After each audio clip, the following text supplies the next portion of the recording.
Good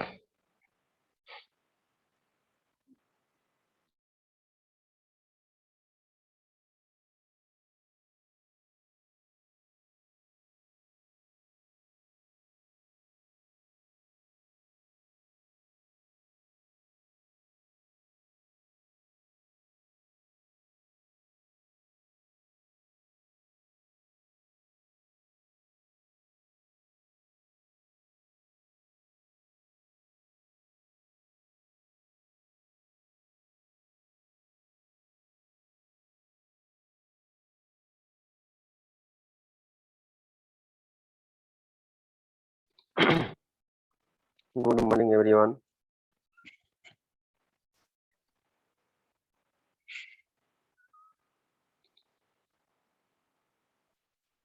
May I audible?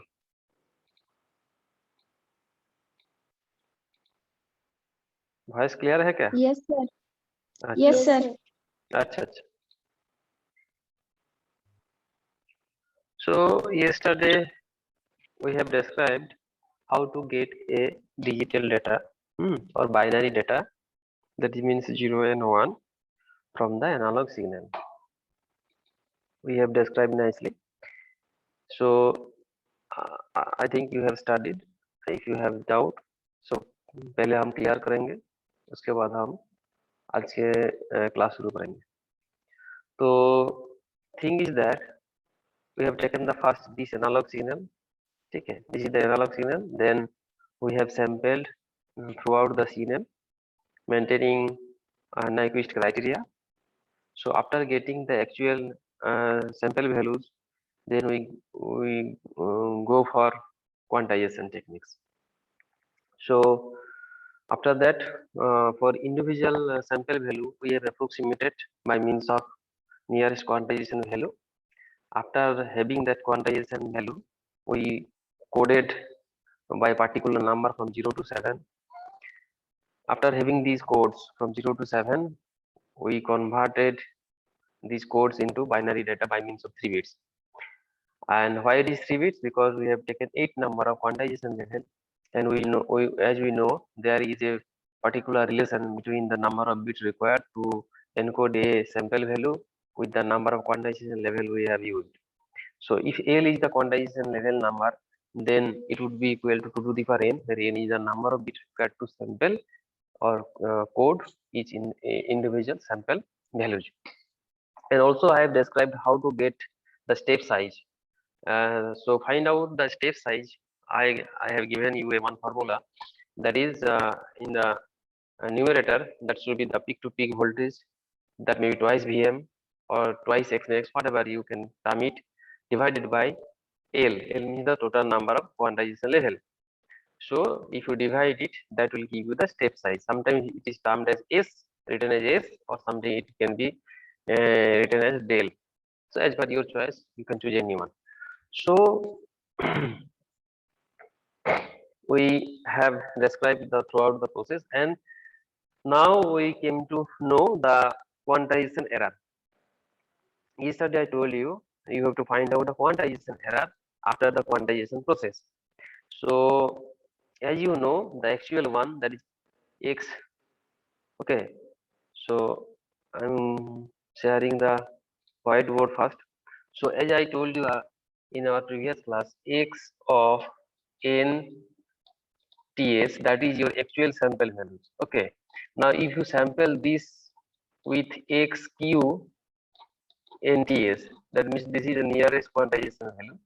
So that difference basically, this difference is basically nothing but the quantization error, epsilon.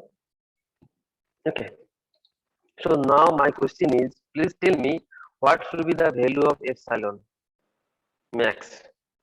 Maximum कितना होगा, error कितना होगा, that is the question. So I have shared you the notes, so from there you can find out what should be the maximum quantization error if step size is s, if step size is s or step size is del, whatever. So what should be the maximum quantization error?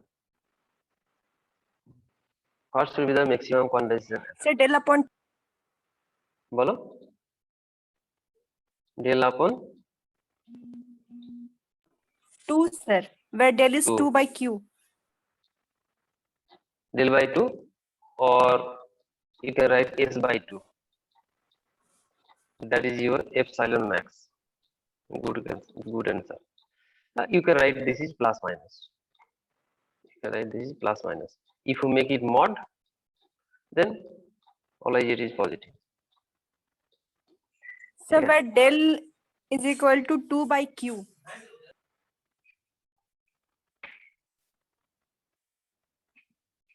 What is q? q तो मैंने बोला नहीं. Sir, level. Sir, level sir.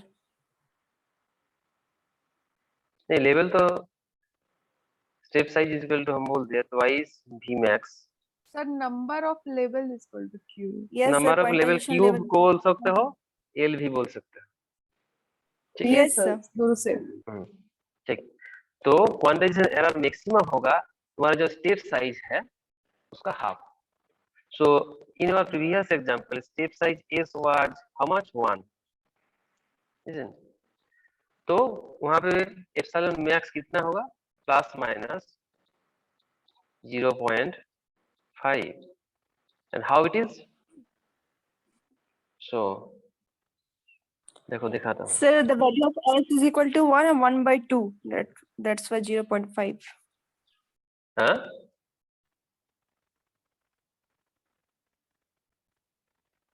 s equal to 1 था तो s by 2, इसलिए half 1 by 2, इसलिए 0.5 हो गया. ठीक है. तो मान लो वन सिग्नल इज देयर यहाँ. ठीक है. तो ये तुम्हारा सैंपल वैल्यू है मान लो. ठीक है. और यहाँ पे एक क्वांटाइजेशन लेवल है, मान लो ये L1 से फॉर एग्जांपल L1, यहाँ पे और एक क्वांटाइजेशन लेवल है L2. ठीक है. Hello sir. हाँ. Sir, waiting में है. अच्छा अच्छा अच्छा. हाँ हाँ हाँ, एडमिट कर दिया. तो देखो somehow this sort of phase में होगा. This is your sample value मान लो. तो दिस पॉइंट के लिए, ठीक है, दिस पॉइंट के लिए यहाँ पे एक पॉइंट है. ठीक है, दिस पॉइंट है बेसिकली. ठीक है. तो देखो either you can choose L2, you can choose L1, वो तरीको ही डिस्टेंस. ठीक है, समझ गया ना. ये मिडिल में पड़ गया, ये सैंपल वैल्यू मिडिल में, ऊपर में जो L2 क्वांटाइजेशन लेवल है और नीचे में L1. सो इन दैट मैंने क्या बोला था, नियरेस्ट नेबर. यहाँ पे देखो both are equal probability, either you can choose L1 and L2 because both are having the same distance. and L1 L2 में ये गैप कितना होगा, ये गैप कितना है L1 और L2 में, गैप होगा S. S sir, S, where it is 1 sir. हाँ यहाँ पे 1 है तो S होगा. तो ये डिस्टेंस कितना होगा, दिस मच S by 2, और 0.5 sir. हाँ in our case 0.5. In general में बोल रहा हूँ. ये क्या है, तो देखो ये S और S by 2, दिस पोर्शन भी S by 2. Sir, S by 2. तो मैक्सिमम क्या हुआ, S by 2. मैक्सिमम एरर होगा एप्सिलॉन मैक्स कितना हो गया, S by 2. तो प्लस माइनस क्यों, ऊपर वाला तुम चूज करोगे L2 चूज करोगे तो ये प्लस S by 2 हो जाएगा, सॉरी प्लस S by 2 हो जाएगा. और तुम L1 चूज करोगे तो उसके लिए तुम्हारा माइनस S by 2 हो जाएगा. इसलिए माइनस S by 2 और plus S by 2. So if you make it mod epsilon, okay, then it could be S by 2 always positive. So this is the case. Okay. Now you got the idea about quantization error. Okay. Acha. Now how to reduce the quantization error? How to reduce quantization error? बोलो. अच्छा, कैसे ये quantization error epsilon है, इसको हम reduce करेंगे epsilon को।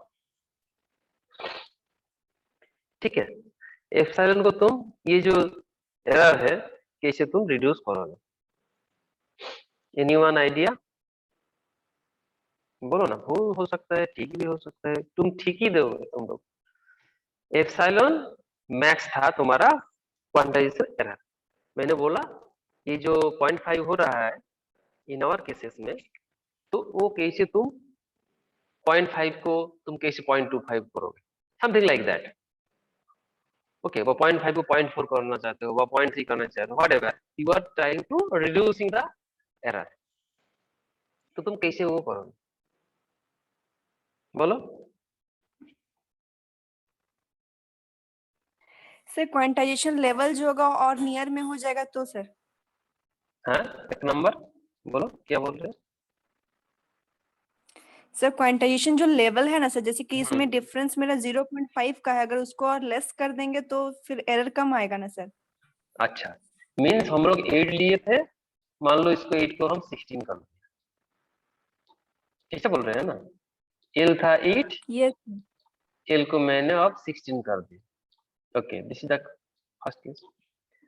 तो क्या हो जाएगा, वो 16 नंबर हो गया, तो क्या हो जाएगा, 4 + 4 को तो कितना है ऊपर में 8 बाय 16 है ना, सो 2 दैट मीन्स 0.5 क्या हो गया, ये स्टेप साइज, एफ साइज 0.5 हो गया है ना, स्टेप साइज 0.5 हो गया। as you have increased the number of quantization level, do you follow me? Yes sir. अच्छा, तो हाफ हो गया, तो एप्सिलॉन मैक्स अब कितना हो गया, plus 1 minus sir. S by two, नहीं plus minus S by two, plus minus 0.5/2 है ना। स्टेप साइज कितना हो गया अभी, स्टेप साइज तो 0.5 हो गया, तो एस बाई है ना, plus minus S by to होता है 5 सर। 0.25 प्लस माइनस, सो देखो उससे कितना ज्यादा अच्छा हो गया। लेकिन क्या हुआ, 16 is equal to 2 to the power कितना होगा 4, सो नंबर ऑफ बीट 4 कितना सर। हो गया, हाँ 4 हो गया। सो तुमको वो 0 से 15 तक वो क्वांटाइजेशन लेवल होगा और बीट हो जाएगा 4। मीन्स क्या हुआ, each and every sample point को, जो तुम पॉइंट सैंपल वैल्यू जो है तुम्हारा, वो each and every sample value को तुम 4 बीट दे के रिप्रेजेंट कर रहे हो। So number of beat now increased. Okay, so number of beat now increased, तो नंबर ऑफ बीट इंक्रीज होने से बीट रेट बढ़ जाएगा, बीट पर सेकंड है, बीट पर सेकंड वो एनहांस हो जाएगा, और बीट पर सेकंड एनहांस हो जाएगा तो बैंडविड्थ ज्यादा रिक्वायरमेंट आ जाएगी, तो वो भी एक बोटलनेक प्रॉब्लम हो गया। सो इसलिए moderately we have to always choose, but concept is that if you want to reduce the number of amount of the quantization error, so in that case we can enhance the number of bit requirement so that we can enhance the number of quantization level as per permissional range. But you have to think about the usefulness of the number of bits. If you increase more and more number of bits, so in that case bit rate ज़्यादा हो जाएगा and bandwidth requirement will be higher. So every time we prefer so that we can use lesser amount of the bandwidth. So that is also one type of problem. मैंने क्या बोला, number of beat बढ़ जाएगा तो क्या होगा, each and sample value के लिए ज्यादा बीट लगेगा, so the number of beats require per second that is ज्यादा हो जाएगा, दैट इज बीट रेट ज्यादा हो जाएगा, एंड बीट रेट ज्यादा होने से तुम्हारा बैंडविड्थ रिक्वायरमेंट ज्यादा होगा। And later on we'll calculate the bandwidth requirement, okay, of the PCM systems. Over there we'll find that, we'll see that if bit rate improves, that enhances the requirement of the bandwidth. Okay, for the timing you remember, if bit rate enhance, so bandwidth requirement will be higher. Okay, but we'll prove this one, we'll formulate this one, what I mentioned you, we'll formulate it. So thing is that my aim is to make you understand the quantization process, and the usefulness of the quantization process. So if this amplitude -4 से +4 तक, देखो तुम्हारा यहाँ पे क्या लिए थे, मैं 8 बिट लिए थे, okay sorry 8 number of quantization level लिए थे। सो एम्पलीट्यूड कितना था, 8 वोल्ट था। तो 8 वोल्ट को मैंने 8 नंबर ऑफ क्वांटाइजेशन लेवल देके हम क्वांटाइज कर सकते हैं। If the peak to peak amplitude +8 से -8 तक होगा तब भी हम क्वांटाइज कर सकते हैं 8 नंबर ऑफ बिट में। सो इसलिए ये यहाँ पे I am telling like that amplitude जितना हो सके, but we can quantize it by means of some finite number of levels. So finite हो यहाँ पे amplitude यहाँ पे amplitude discrete हो जाएगा, क्योंकि finite number of level में वो confined रहेगा, so discrete हो गया।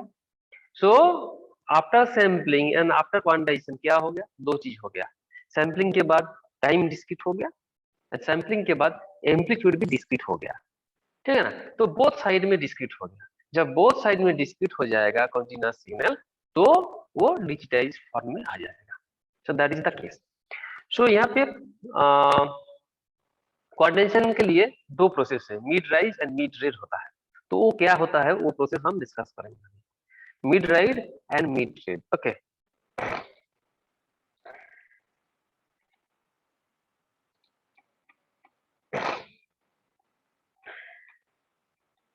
ये देखो, and what we have discussing here, that is called uniform quantization. Okay, uniform quantization. Why it is called uniform quantization? क्योंकि any two consecutive quantization level में constant gap maintain होता है। So all the quantization level are placed with a finite or constant gap. Okay, so they are maintaining a constant gap. Okay, similar kind of gap between any two quantization level. So that's why this is called uniform. ऐसा नहीं है step size कहाँ पे half है, किसी जगह में वो 1 है, किसी जगह में 1/4 है, इस तरफ नहीं है। Step size is constant always. So if the constant step size is available, that means it's a uniform quantization technique. We are adopting uniform quantization technique. Okay, तो यूनिफॉर्म क्वांटाइजेशन के लिए हम लोग दो तरीके से हम कर सकते हैं, one is mid rise and mid red. तो देखो ये क्या है, ये मिड रेड है, दिखाई दे रहा है ना? आज मेरा वॉइस क्लियर है? Yes, sir. Okay, Yes, sir. Yes, sir. Thank you. तो देखो यहाँ पे क्या होता है, मिड ट्रेड में बोल रहा हूँ। अच्छा, कल का नोट मिल गया ना तुम लोगों को? देखो गूगल क्लास में मैंने दे दिया। तो यहाँ पे देखो क्या हो रहा है, इधर क्या है, देखो इनपुट लेवल है, इधर एक्स एक्सिस में इनपुट लेवल, मान के चलो वो क्या है, इनपुट लेवल मींस एम्पलीट्यूड, ठीक है, एम्पलीट्यूड एक्चुअली माने स्ट्रेंथ ऑफ द इनपुट इधर, और इधर क्या है, आउटपुट लेवल, ठीक है। तो देखो पहले क्या है, ये जो पॉइंट है देखो, ये 0 से 1, 1 से 2, 2 से 3, 3 से 4, 4 से 5, देखो ये 0 है, ये 1 है, इसका बीच में मिडिल में ये 1 स्टेप ऊपर में गया, ये जो ऊपर में चला गया फ्रॉम दिस वाई एक्सिस में 0 to 1, ये इसका स्टेप साइज है। तो ये वर्टिकली कितना जंप करेगा, जितना इसका स्टेप साइज उतना ही वो वर्टिकली जंप करेगा। ऐसा नहीं है वो ऐसा पे 2s 3s 4s जंप करेगा, ऐसा नहीं है, ऑलवेज 1 है, सिंगल स्टेप ही वो जंप करेगा ऊपर साइड में, ठीक है ना। तो ये है देखो मिडिल आके 1 सिंगल स्टेप चला गया, फिर क्या हुआ, हॉराइजॉन्टल गया, कितना दूर गया, 1 और 2 में जो मिडिल पोजीशन है इतना दूर आ गया, उसके बाद 1 स्टेप मूवमेंट अपवर्ड, फिर वो हॉराइजॉन्टली कितना दूर आ गया, 2 3 का जो अंदर है 2.5 में आ गया, देन 1 स्टेप अपवर्ड, देन 3.5 में आ गया, देन 1 स्टेप अपवर्ड। इस तरफ ये हो रहा है। सो इधर क्या है, सिमिलरली नेगेटिव साइड में भी होगा। So if that happens that is called mid trade. So always ये हॉरिजॉन्टली मिडिल पोर्शन में वो अपवर्ड मूवमेंट होगा, ठीक है। ये मिड ट्रेड। तो मिड राइज क्या है, चलो देखो मिड राइज में देखो क्या है, ये हॉरिजॉन्टली कंप्लीट वन स्टेप जा रहा है, वर्टिकल में क्या है, half portion, just the reverse of the previous one. देखो यहाँ पे ये 0 है, ये डेल है, ये 2 del 3 del 4 del something like that input level है, ठीक है। ये -4 -3 -2 डेल डेल है इनपुट। मान लो इनपुट यहाँ पे maximum input x -6 -vm you can consider -4 volt है, और इधर क्या है +4 डेल है, एकदम मैक्सिमम पॉजिटिव पीक वोल्टेज है ना, ठीक है। तो देखो यहाँ पे ओरिजिन में ये 0.5, ठीक है, हाफ अपवर्ड मूवमेंट किए हैं, लेकिन हॉरिजॉन्टल में देखो पूरा 1 यूनिट आ गया, 1 डेल तक आ गया, फिर वो अपवर्ड मूवमेंट ले लिया, कितना दूर गया देखो 1.5 डेल, हाफ में आ गया, देन हॉरिजॉन्टल मूव करेगा 1 यूनिट 2 तक आया, 2 तक आया, देन अपवर्ड मूवमेंट होगा, हाफ अमाउंट हो गया। देखो ये 2 है, ये 3 है, लेकिन बीच में आ गया, then horizontal 1 unit, upward half size, ठीक है।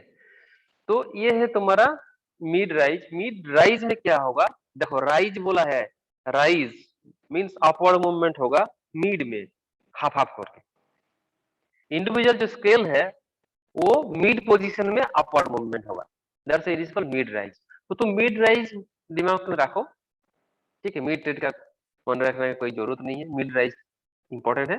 मिड राइज को तुम दिमाग में रखोगे तो मिड ट्रेड भी तुम्हारा दिमाग में आ जाएगा। इन दोनों एक साथ में तुम रखोगे क्या, वो कंफ्यूजिंग हो जाए। सो मिड राइज मतलब क्या, वो राइज होगा बाबू मिड तक। और मिड तक किसका मिड तक, यानी 2 स्केल का मिडिल पोजीशन, 1 से 2 टू 1.5 तक, 2 से 3 सो 2.5 तक, 3 से 4 तक सो 3.5 तक वो हाफ आवर मूवमेंट होगा। सो वर्टिकली हाफ राइज होगा, लेकिन हॉरिजॉन्टल के 1 यूनिट मूवमेंट होगा। तो ये है तुम्हारा mid rise and mid trade का फंडामेंटल इशू, ठीक है। यहाँ पे हम डिटेल नोट्स बनाए हैं, just you go through once and you can follow the Sanjay Sharma book. I have taken these notes from Sanjay Sharma, okay। So as you know, I am always will tell you which portion is covered from which book. If you have that book, you can go through over there, otherwise you can follow my class notes and lecture videos, okay। So that is about your mid rise and mid trade quantization processes. If you have any doubt, you can ask me so that I can repeat it, okay। So quantization process देखो दो तरफ का होता है, non uniform quantization होता है और uniform quantization होता है। So we are at uniform quantization stage, that is of two kind, mid rise and mid trade. So I told you, please remember first mid rise process, so automatically mid trade will be in your mind। और एक चीज मैं कहना चाहता हूँ, x NTS का मतलब है original quantization value. If you right x of q suffix करके NTS, so that is basically representing the quantization values, okay। और XQ NTS minus X NTS वो जो डिफरेंस होता है, और sometimes you can right x of NTS difference XQ NTS, that is called the quantization error। So basically the difference between the actual sample value and the nearest quantization values, so that difference is nothing but giving you the quantization error। and Q level quantization का मतलब क्या होता है, how many number of quantization level you have taken। so either you can use the total number of quantization level Q, or if you want to represent it by caps L, so anyone you can choose। So in Sanjay Sharma, I think they prefer basically using Q, and I think in other books they are preferring L caps. So as per your choice you can choose anyone. Symbolic representation कोई issue नहीं है, समझने का importance जरूरी है। तो ये था तुम्हारा 2।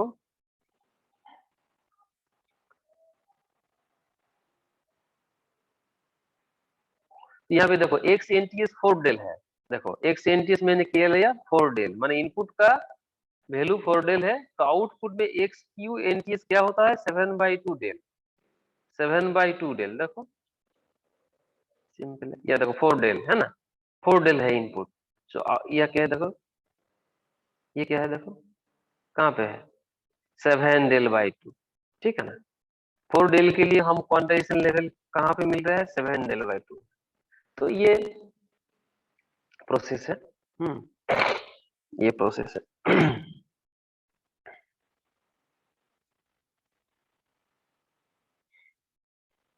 ये peak to peak excursion of the input, मतलब क्या है एम्पलीट्यूड का मैक्सिमम एम्पलीट्यूड कितना है, मिनिमम एम्पलीट्यूड कितना है, ऐसा करते हैं। ऑल आर प्रोसेसेस से एम्पलीट्यूड -8 डेल से +8 डेल होगा तो भी वो चलता रहेगा, -8 डेल से +8 डेल तक। तो प्रोसेस इज सेम। -2 से +2 भी तुम कर सकते हो, कोई झंझट का बात नहीं है। तो बोल दिया +- del by 2 epsilon max is mod del by 2, so बोल दिया। और पाल्स कोड मॉड्यूलेशन तो मैंने शुरू कर दिया। पाल्स कोड मॉड्यूलेशन प्रोसेस ये है। Why it is called pulse code modulation, because देखो यहाँ पे था मेरा जो सिग्नल था 5776420 ऐसा था ना। बाइनरी रिप्रेजेंटेशन क्या था 101 111 111 110 100 010 000। तो ये था तुम्हारा binary representation. But you people can't send this 0 and 1 value. How to send? Until and unless the digital binary data convert into digital signal. Electrical signal representation होगा तब भी ना वो transmit होगा। So that's why I am taking here electrical representation of binary digits. Okay, electrical representation of binary digits. तो ये देखो 101 है, ये तुम्हारा 101, ठीक है ना। तो 101, तो 1 के लिए ये पोर्शन, 0 के लिए 20% एंड 1 के लिए अगेन 20%, है ना। तो पूरा 101 के लिए जो टाइम पीरियड टाइम स्लॉट है, so that is called word time slot. पूरा वार के लिए जो स्लॉट है वो कॉल्ड वार टाइम स्लॉट। और इंडिविजुअल पाल्स के लिए जो स्लॉट है that is called pulse time slot. ठीक है, तो तुम लोग समझ गए वाट टाइम स्लॉट क्या होता है एंड पाल्स टाइम स्लॉट क्या है। सिंपल का चीज है। प्रूफ सिंपल वैल्यू के लिए जो तुमको टाइम स्लॉट मिलेगा पूरा बीट के लिए 101 और 001 पूरा टाइम स्लॉट जो होता है वो वाट टाइम पूरा वार्ड है। ठीक है, 101 ये सिंगल वार्ड है, 111 वो भी वार्ड है। तो ये था 101 के लिए total time slot that is called word time slot. And individual pulse के लिए मान लो 1 के लिए 0 के लिए 1 के लिए, तो इंडिविजुअल पाल्स के लिए जो टाइम है वो pulse time slot. Okay, so now देखो यहाँ पे दिखने में तुमको ये याद आ जाएगा कि कितना वैल्यू है 101 है ना, 101। तो 101 रिप्रेजेंटेशन हो गया। तो हम लोग क्या करते हैं बीच में एक गार्ड टाइम स्लॉट हम दे देते हैं। गार्ड टाइम देखो यहाँ पे 111 है तो 111, ठीक है ना। 1 एंड दूसरा जो 1 है उसका टाइम में देखो मिली सेकेंड का माइक्रो सेकेंड का गैप है, so that is called guard beat. ठीक है, सो जब ये इंडिविजुअल पाल्स को हम इंडिविजुअल बीट को हम पाल्स में रिप्रेजेंट करेंगे। ठीक है, तो दिस वन के लिए दिस पाल्स, दिस वन के लिए this pulse and this one के लिए this pulse. Okay, so this is basically the pulse representation of individual binary bit. Individual binary bit का पाल्स रिप्रेजेंटेशन। तो ये जो सिग्नल है इसका हम वोल्टेज में रिप्रेजेंट करेंगे, इलेक्ट्रिकल रिप्रेजेंट करेंगे वोल्टेज। तो देखो क्या हो गया 101, ये देखो plus V volt minus V volt 0, तो क्या हो गया 101। ये क्या हो गया देखो टोटल 131 है, तो क्या होता है ये पूरा का पूरा 1 हो जाएगा, ये 1 1 1। तो this is your electrical representation of digital data. Okay, now you can send this digital data by means of ASK, FSK, PSK, QPSK, GPSK or MSK, whatever you have designed the modulation technique. So this is as a whole your pulse code modulation system, because you are generating pehle code, then you are designing, you are generating the electrical pulses. So that's why it is called pulse code modulation technique. तो through out the process ये क्या रह गया, क्या क्या block है तुम्हारा pulse code modulation के लिए। पहला तुम्हारा क्या होगा, मैसेज इंफॉर्मेशन सोर्स रहेगा। उसके बाद क्या होगा ना, you can use anti aliasing filter. Next होगा सैम्पलर। उसके बाद क्या होगा, क्वांटाइजर, है ना। सो क्वांटाइजर के बाद तुम्हारा बाइनरी डेटा मिल गया, ठीक है। सो this is the transmitting side. देखो एंटी अलाइज ये एनालॉग सिग्नल एक्सटी एंड ये सैम्पलर है, इसके बैक साइड में तुम ये लो पास फिल्टर यूज कर सकते हो। And you can write down anti aliasing filter. Low pass filter लिख दोगे, उसके नीचे में तुम लिख सकते हो एंटी अलाइजिंग फिल्टर। एक्सटी है, एंटी अलाइजिंग फिल्टर में पास किया, सैम्पलर में आ गया। उसके बाद क्वांटाइजर आ गया।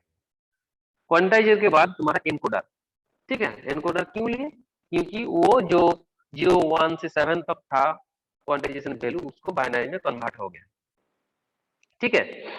सो ultimately you are getting the quantize PAM here. So यहाँ पे that's this is called analog to digital converter. Why it is called analog to digital converter, because यहाँ पे बाइनरी डेटा तुमको मिल रहा है। So that's why transmitter side में ये तुम्हारा पीसीएम का ट्रांसमीटर साइड है पूरा, ये तुम्हारा analogue to digital converter equivalent, you can say it's analogue to digital converter. इधर ट्रांसमीटर है, सॉरी रिसीवर है। सो इसका बीच में क्या है, कम्युनिकेशन चैनल है। सो यहाँ पे देखो क्वांटाइजर है, सो डिक्वांटाइज होगा यहाँ पे रिसीवर में आके, वो डिक्वांटाइजर देश होगा। सो दैट्स व्हाई इसको डिक्वांटाइजर और quantizer you can simply say that. And decoder, decoder encoder का उल्टा काम हो रहा है। And as you know in the case of receiver you need filter circuit, it's a low pass filter. So ultimately you are having x prime t. So xt था input में and receiver side में x prime t, means वो very close to xt, वही होता है। तो so this is basically a PCM communication system. So in your semester exam sometimes question may come in that way, so that okay, an analog signal, what are the steps you have to follow to convert an analog signal into binary data. So everything you have to describe what I mentioned you, and also second question may come in that way. The answer would be same. Explain the working mechanism of PCM transmitter and receiver system. So you have to draw this block diagram. The first part is for your transmitter and the second part is your receiver circuit. Then you have to explain by means of taking one signal, what I have shown you. So this is the process of PCM system. Okay. So ये जो है क्वांटाइजर and decoder, ये कुल मिलाकर तुम बोल सकते हो डिजिटल टू एनालॉग कन्वर्टर। यहाँ पे जब तुम लिखे हो AD converter, so you can write is a DA converter, so digital to analog converter. Okay, so ये full portion of the PCM systems, and you have covered PCM system. So if time permits, I can manage, so I can give you some assignment what we have covered now, okay, for digital communication techniques. Okay, so if you have doubt regarding this, okay, so you can ask me the question.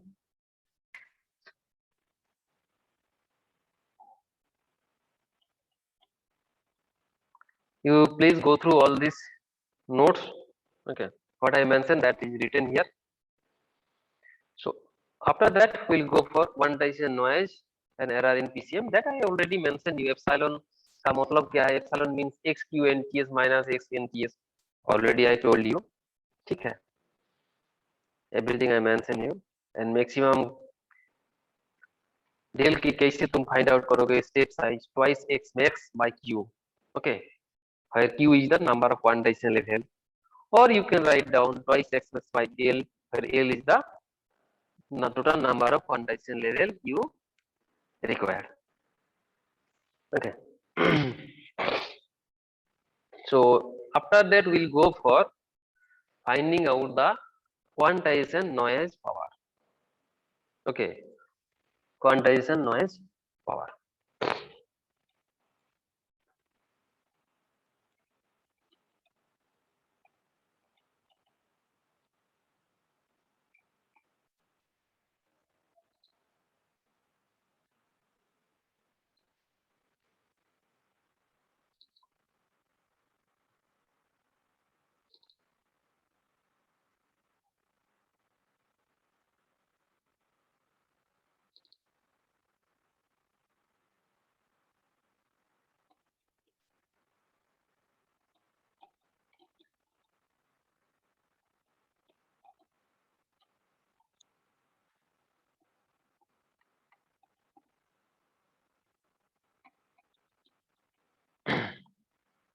बोलो किसी को भी doubt है तो बोल सकता हूँ.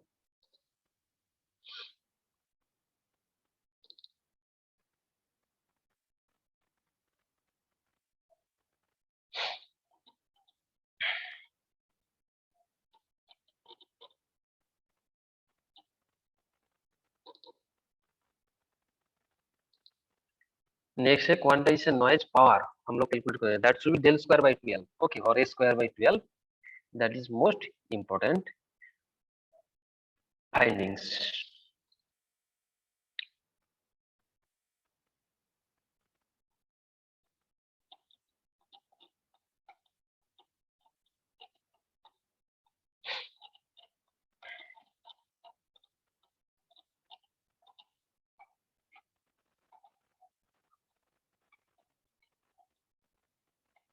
ये जो है तुम्हारा टाउसलिंग साहा से है.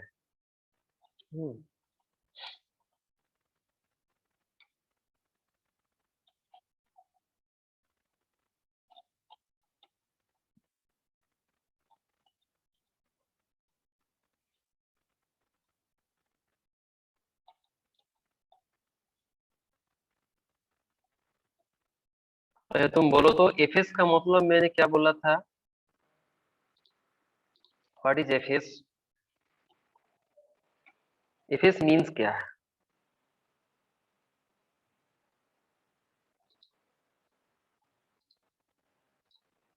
Function of बोला. S, sir. It means its output. No बाबू, एफएस मींस मैं ये बोल रहा हूँ. Sampling frequency. Okay, sampling Oh, frequency. sorry, sir. हाँ मुझे हाँ दूसरा ठीक है. लगा. हाँ, Yes, तो सैम्पलिंग फ्रीक्वेंसी. तो sampling yes, sir. Frequency. F हाँ, is मैं equal to 2 FM 2 FM. Correct for correct. Nyquist 2 rate नहीं है ना सर? हाँ हाँ हाँ हाँ बाबू. तो ट्वाइस FM. तो क्या बोले थे मैंने बोला था, दिमाग में रखो. बोला था ना, जब सपोज 4 हर्ज है, 6 हर्ज है, उसका मतलब क्या था? भूल गया क्या? और धरो 8 हर्ज. Yes, sir. जो सबसे देखो maximum होता 4 है उसको नंबर ऑफ consider सैंपल, करेंगे. 6 नंबर ऑफ सैंपल